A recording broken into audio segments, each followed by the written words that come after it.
Hello guys and welcome back to best car picks. നമ്മുടെ punch ഫേസ് ലിഫ്റ്റിൻ്റെ ആദ്യത്തെ ടീസർ വന്ന സമയത്ത് ഞാനൊരു വീഡിയോ ചെയ്തായിരുന്നു. ആ വീഡിയോ ചെയ്തിട്ട് ടീസർ വന്നിട്ട് വീഡിയോ ഇട്ടപ്പോഴേക്കും ഒരു 1-2 ദിവസം ലേറ്റായി. ഏതായാലും അപ്പോഴേക്കും അടുത്ത ടീസറും വന്നു. എല്ലാ സാധനങ്ങളും അവരിപ്പോൾ മൊത്തം വണ്ടി റിവീൽ ചെയ്തിട്ടുണ്ട്. അതായത് ഡിസൈനും കാര്യങ്ങളൊക്കെ ഒഫീഷ്യലി പറഞ്ഞിട്ടൊന്നുമില്ല, പക്ഷെ എന്നാലും നമുക്ക് ജസ്റ്റ് കാണിച്ചു തന്നിട്ടുണ്ട്. അതുകൊണ്ട് തന്നെ നമുക്ക് ഈ വണ്ടിയുടെ ബാക്കി ഡീറ്റെയിൽസ് എല്ലാം നോക്കാം. സോ ഫസ്റ്റ് ഓഫ് ഓൾ ഡിസൈനിൽ നിന്ന് സ്റ്റാർട്ട് ചെയ്യുകയാണെങ്കിൽ അവർ നേരത്തെ ജസ്റ്റ് ഹെഡ്ലൈറ്റ് DRL അങ്ങനെയൊക്കെ ആയിട്ട് മാത്രമാണല്ലോ കാണിച്ചത്. ഇപ്പോൾ വണ്ടി മൊത്തത്തിൽ ദിങ്ങിന് അങ്ങോട്ട് കാണിച്ചു. ഈ കളറാണെന്ന് തോന്നുന്നു ഇവർ ഇതിനകത്ത് ഹൈലൈറ്റ് ചെയ്യുന്നത്. പണ്ടൊരു ഗോൾഡൻ പോലത്തെ കളറായിരുന്നു അവരുടെ മാർക്കറ്റിങ്ങിന് വേണ്ടി ഉപയോഗിച്ചുകൊണ്ടിരുന്നത്. ഇപ്പോൾ ഈ കളറാണ്. ഇതിൻ്റെ പേരെന്താണെന്ന് അറിയില്ല, പക്ഷേ സംഭവം എന്തായാലും ബ്ലൂ ആണ്. ഇതിൻ്റെ അകത്ത് ഇപ്പോൾ DRLs നോക്കുകയാണെങ്കിൽ നമ്മൾ നേരത്തെ ടീസറിൽ കണ്ടതുപോലെ തന്നെ ഇൻഡിവിജ്വൽ ആയിട്ടുള്ള DRLs ആണ്. കണക്റ്റഡ് ഒന്നും അല്ല, പക്ഷെ എന്നാലും അതിൻ്റെ നടുവിലായ ഒരു ഗ്ലോസി ബ്ലാക്ക് എലമെൻറ്റും കൂടെ വരുമ്പോഴേക്കും ഒരു ചെറിയ കണക്ഷൻ പോലെ വന്നിട്ടുണ്ട്. എനിക്ക് ഇങ്ങനെ കണ്ടപ്പം നേരത്തെ ടീസറിൽ കണ്ട അത്ര ഒരു ലുക്ക് തോന്നിയില്ല. പക്ഷെ എന്നാലും ഈ ഒരു സെഗ്മെൻറ്റിനെ സംബന്ധിച്ച് നോക്കുമ്പം അത്യാവശ്യം നല്ലൊരു മോഡേൺ വണ്ടിയാണ് എന്ന് പറയാം. ഹെഡ്ലാമ്പ്സ് ആണെങ്കിലും ഡെഫിനറ്റ്ലി നമ്മളിപ്പോൾ കഴിഞ്ഞ പ്രാവശ്യം കണ്ട അൾട്രോസ് ഫേസ് ലിഫ്റ്റിലൊക്കെ കണ്ട പോലത്തെ ഹെഡ്ലൈറ്റ്സ്, ഓർ ടിയാഗോയുടെ പുതിയ ഫേസ് ലിഫ്റ്റിൽ കണ്ട പോലത്തെ ഹെഡ്ലൈറ്റ്സ് ആണ് ഇവർ ഇതിനകത്ത് കൊടുത്തിരിക്കുന്നത്. നെക്സോണിലും അതുപോലെ നമ്മുടെ കർവിലൊക്കെ വരുന്ന പോലത്തെ അല്ല, LED ആണ് ഡെഫിനറ്റ്ലി.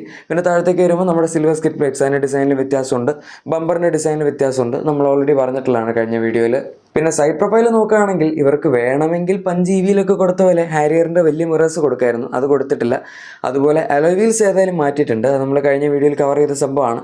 16 ഇഞ്ച് അലോയ്സ് ആണ്, പക്ഷേ ഡിസൈനിൽ വ്യത്യാസമുണ്ട്. കാണാൻ അത്യാവശ്യം നല്ലൊരു രസമുള്ള അലോയ്സ് ആണ് ഇപ്രാവശ്യം കൊടുത്തിരിക്കുന്നത്. നേരത്തെ മോശമൊന്നുമല്ലായിരുന്നു, പക്ഷേ ഫേസ് ലിഫ്റ്റ് ആയതുകൊണ്ട് പിന്നെ മാറ്റണമല്ലോ.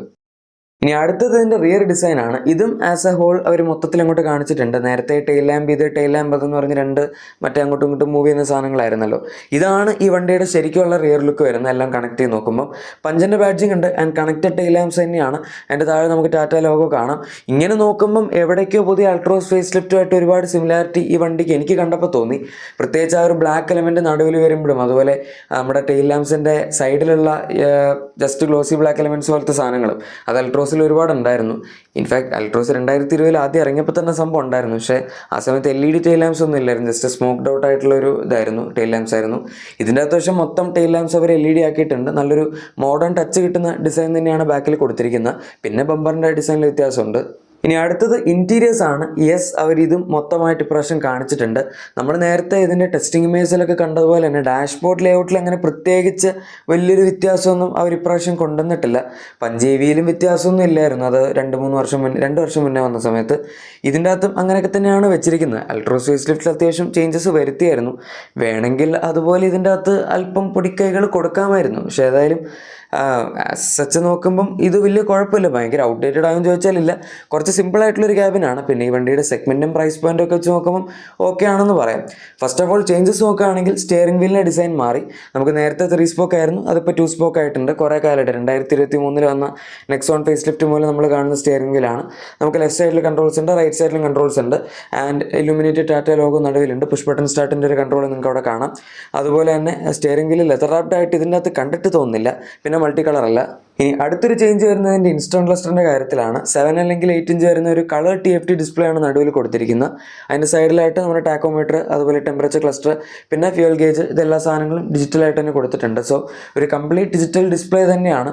ബാക്കിയുള്ള വണ്ടികൾ വെച്ച് കമ്പയർ ചെയ്യുമ്പോൾ ഇപ്പോൾ 10.25 ഇഞ്ചസിൻ്റെ ഫുള്ളി ഡിജിറ്റൽ യൂണിറ്റ് അല്ല, എന്നാലും അതിൻ്റെ അത്രയും നല്ലതല്ലെങ്കിലും അത്യാവശ്യം ഡീസൻ്റ് ആയിട്ടുള്ളൊരു ക്ലസ്റ്റർ തന്നെയാണ് കൊടുത്തിരിക്കുന്നതെന്ന് പറയാം.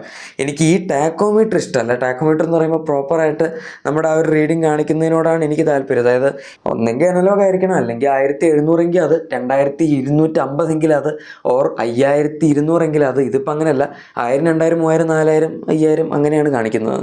പിന്നെ ചേഞ്ചസ് വന്നിരിക്കുന്നത് ഇൻഫോടൈൻമെൻറ്റ് സിസ്റ്റം കൈൻഡ് ഓഫ് വേണമെങ്കിൽ പറയാം, പക്ഷേ അതിപ്പോൾ വരുന്ന പഞ്ചിലും കിട്ടുന്നുണ്ട്. പുതിയ 10.25 ഇഞ്ചസിൻ്റെ ഇൻഫോടൈൻമെൻറ്റ് സിസ്റ്റം ആണ്. ഇതിനകത്ത് wireless Android auto, apple CarPlay അതെല്ലാം സപ്പോർട്ടും ചെയ്യുന്നുണ്ട്. താഴത്തുള്ള AC വെൻസിൻ്റെ ഡിസൈനിൽ വ്യത്യാസമില്ല. പക്ഷെ അതിനും താഴത്തേക്ക് വരികയാണെങ്കിൽ AC കൺട്രോൾസിൻ്റെ ഡിസൈനിൽ വ്യത്യാസം വന്നിട്ടുണ്ട്. പക്ഷേ അത് പഞ്ച് EVയിൽ അവർ കൊടുത്ത സെയിം സംഭവം തന്നെയാണ് ഇതിനകത്തും ഇംപ്ലിമെൻറ്റ് ചെയ്തിട്ടുണ്ട്. മാത്രം നമ്മുടെ 2023 നെക്സോണിൽ മുതൽ വന്ന ടച്ച് ബേസ്ഡ് ആയിട്ടുള്ള AC കൺട്രോൾസ് ആണ്. ഓട്ടോ AC ആണ്, സിംഗിൾ സോൺ ആണ്. പക്ഷെ എന്നാലും അതിൻ്റെ ആ ഒരു ലേഔട്ടൊക്കെ വന്നപ്പോഴേക്കും ക്യാബിൻ ഇത്തിരി കൂടെ പ്രീമിയം ആയെന്ന് വേണമെങ്കിൽ പറയാം. പിന്നെ നമുക്ക് വയർലെസ് ചാർജറൊക്കെ എന്തായാലും ഉണ്ടാവും. ഇവിടം കൊണ്ട് തീർന്നു എന്ന് നിങ്ങൾ വിചാരിക്കേണ്ട, കാരണം തീർന്നിട്ടില്ല. നമ്മുടെ റിയർ ഡിസൈനും വന്നിട്ടുണ്ട്, അതായത് റിയർ സീറ്റ്സിൻ്റെ ഡിസൈൻ. സോ സീറ്റ്സിൻ്റെ ഡിസൈനിൽ ആസച്ച് വലിയ വ്യത്യാസമില്ല, പക്ഷേ കളർ കോമ്പിനേഷൻ നമുക്ക് കാണാം. എക്സ്റ്റീരിയറിൽ ഒരു ഉപയോഗിച്ചിരിക്കുന്ന വളരെ സിമിലർ ആയിട്ടുള്ളൊരു കളർ കോമ്പിനേഷനാണ് അകത്ത് ഉപയോഗിച്ചിരിക്കുന്നത്. അധികം പ്രതീക്ഷിച്ചില്ല. ഡോറിൻ്റെ അതിൻ്റെ പാനലിനകത്തൊന്നുമില്ല, ബ്ലാക്ക് ആൻഡ് വൈറ്റിൻ്റെ കോമ്പിനേഷൻ തന്നെയാണ്. പക്ഷേ സീറ്റ്സ് ഫ്രണ്ടിലും ബാക്കിലും നമുക്കൊരു ബ്ലൂ ആൻഡ് ബ്ലാക്കിൻ്റെ കോമ്പിനേഷനാണ് വരുന്നത്. ഇതിന് ഈ പെർട്ടിക്കുലർ കളറിൻ്റെ ആണോ അതോ എല്ലാ വേരിയൻസിലും അവർ ഇത് തന്നെയാണോ ഉദ്ദേശിക്കുന്നതെന്ന് അറിയില്ല. കാരണം നെക്സോൺ ഫേസ് ലിഫ്റ്റ് വന്ന സമയത്ത് അതിൻ്റെ അകത്ത് പർപ്പിൾ കളർ എടുക്കുകയാണെങ്കിൽ മാത്രം നമുക്ക് അകത്ത് ബ്ലാക്ക് ആൻഡ് പർപ്പിളിൻ്റെ കോമ്പിനേഷനിലാണ് ഇൻറ്റീരിയേഴ്സ് കിട്ടിക്കൊണ്ടിരുന്നത്. ബാക്കി വേരിയൻസ് ഒക്കെ അനുസരിച്ച് കളേഴ്സ് അനുസരിച്ച് അക്കാര്യത്തിൽ വ്യത്യാസം ഉണ്ടായിരുന്നു. അതിനിപ്പോൾ വണ്ടി വരുമ്പോഴേ അറിയാൻ പറ്റുള്ളൂ. എന്തായാലും ഈ കളർ കോമ്പിനേഷൻ കാണാൻ രസമുണ്ട്. ഇനി അടുത്തത് നമ്മൾ ആരും പ്രതീക്ഷിക്കാത്ത, ഓർ അറ്റ്ലീസ്റ്റ് ഞാൻ തീരെ പ്രതീക്ഷിക്കാത്തൊരു ചേഞ്ച് ആയിരുന്നു. ഓൾറെഡി പഞ്ച് അത്യാവശ്യം നന്നായിട്ട് ടാറ്റ വിൽക്കുന്നുണ്ട്. 15,000 to 18,000 19,000 റേഞ്ച് വരെയാണ് ഇതിൻ്റെ മന്ത്ലി സെയിൽ വരുന്നത്. 2024 ബെസ്റ്റ് സെല്ലിംഗ് വണ്ടിയും പഞ്ചായിരുന്നു. 25 നമുക്കധികം വേഗാതെ അറിയാം.